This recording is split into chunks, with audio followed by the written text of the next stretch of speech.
All right, folks, this is genuinely hilarious, and I think it'll really brighten your day. MAGA Fox News host Tommy Lauren has been once again publicly humiliated, brutally humiliated, by Democratic Governor Gavin Newsom, and more specifically, Newsom's press office Twitter account. She is repeatedly picking fights with Newsom and his press office Twitter account and gets humiliated every time. And this one ended so badly that she had to delete the post in shame, which is something MAGA Republicans very rarely do because they're shameless. It's that bad. But before we unpack all that, if you end up liking this video and you want to support the channel, please be sure to hit the like, subscribe, and alert bells before you go. All right, friends, I love a good story of a MAGA Republican just being humiliated after trying to be cruel and vicious and petty. And that's what we have here. Okay. Brace yourselves. It's glorious. So here, it's a screenshot, and I'll explain why it's a screenshot, why I can't take you directly to the tweet. But initially, Governor Gavin Newsom's press office says, tough choice. One now leads the world's fourth largest economy. The other sells cell phones. And this is a response to somebody saying, Gavin Newsom versus Donald Trump Jr., that's key, in high school. Pick your fighter. And it has a picture of Governor Newsom on the left and Don Jr. on the right. Okay? In response to this, Governor Newsom's press office says, tough choice. One now leads the world's fourth largest economy. The other sells cell phones, referring to the Trump phone. Okay. In response to this, Tommy Lauren, Fox News host, says this: one of them has been president twice, and one of them will never be president ever. Now, probably if you're paying attention, you already see immediately what's wrong with that. If not, I spell it out in my own sarcastic post. Very brave of @Tommy Lauren to so boldly declare her lifelong struggle with literacy. Don Jr., pictured below, has never been president, Tommy. Every single time she takes a swing at Governor Newsom's press office, she fails spectacularly. LMAO. And we have some other examples, including one since then. She's continuing to take those swings. She's trying like hell to land a proverbial blow. Now, what was interesting was, as I was getting notifications, I went back and tried to click on her post. But if you see right here, it's unavailable. She deleted the post. Tommy Lauren, one of the most infamous right-wing commentators, bold, fearless, shameless. I think she even has a podcast called Tommy Lauren is Fearless.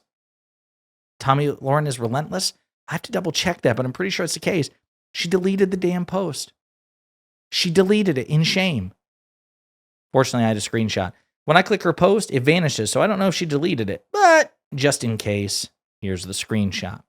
And it turns out she did indeed delete the tweet in shame and disgrace for having screwed up so spectacularly. Now, we've got another example that I want to show you.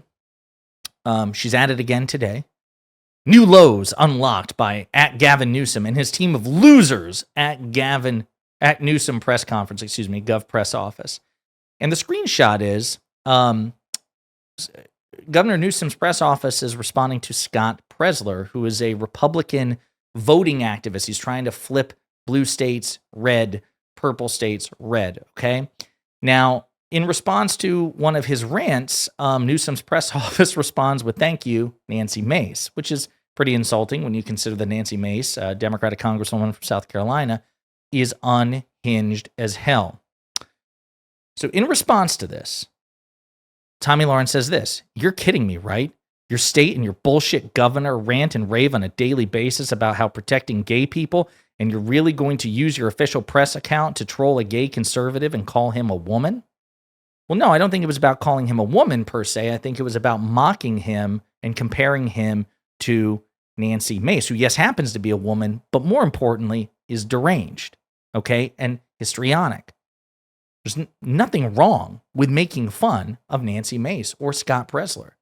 And what's interesting is, in response to this, she tweets it and says, "New lows unlocked by Newsom and his team of losers." To which Newsom's press office responds, "You sound woke." Getting 20,000 likes to Tommy Lauren's 1.3 thousand likes. That's a ratio. So even though this is a newer account with a fraction of the time and the bias, quite frankly, of right-wing Twitter.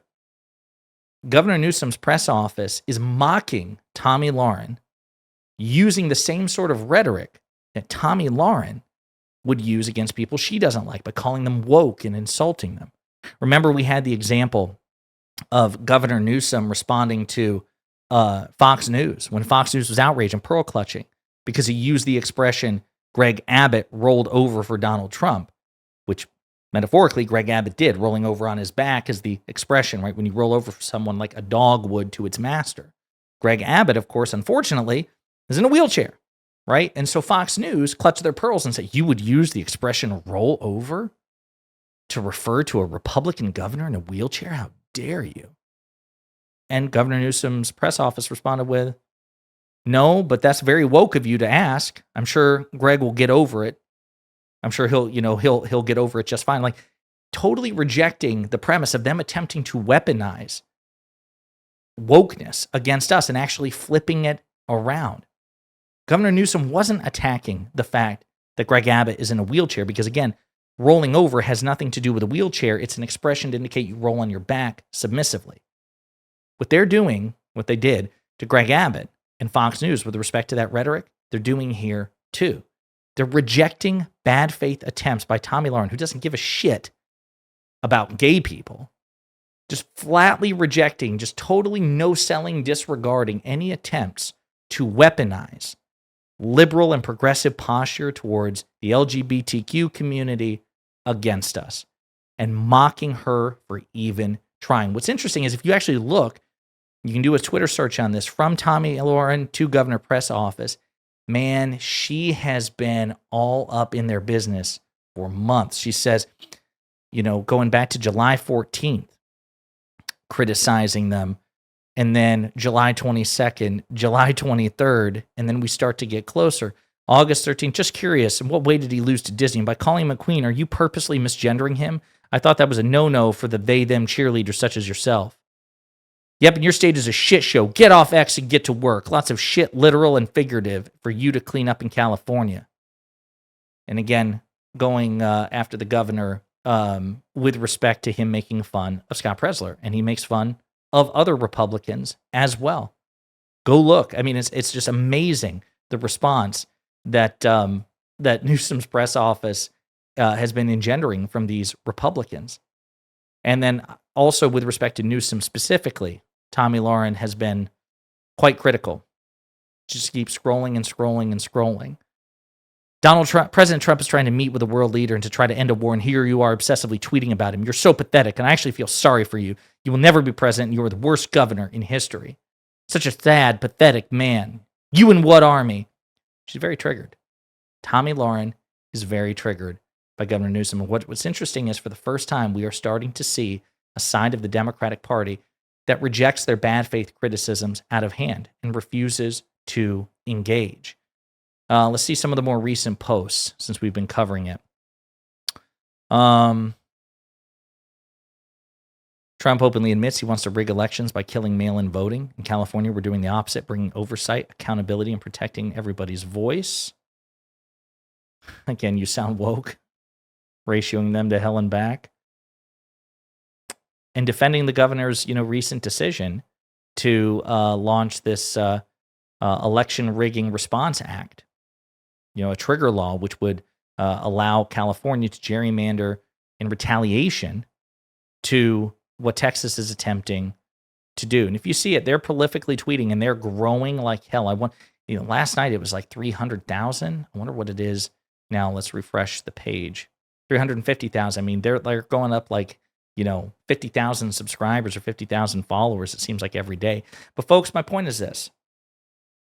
These people are being triggered by this liberal account. They talk about liberal snowflakes and progressive snowflakes and owning the libs. Well, the libs are now owning the cons, at least here with Governor Newsom's press office, just ratioing them to hell and back, getting triggered responses, not just from random conservatives, but high-profile Fox News hosts and Republican lawmakers. And I think it's great. I think it's delicious. I think we should continue and give them a taste of their own medicine. As you can see, it turns out that we can actually out-troll them to a greater extent that they control us. I love it. In the meantime, let me know what you think in the comments.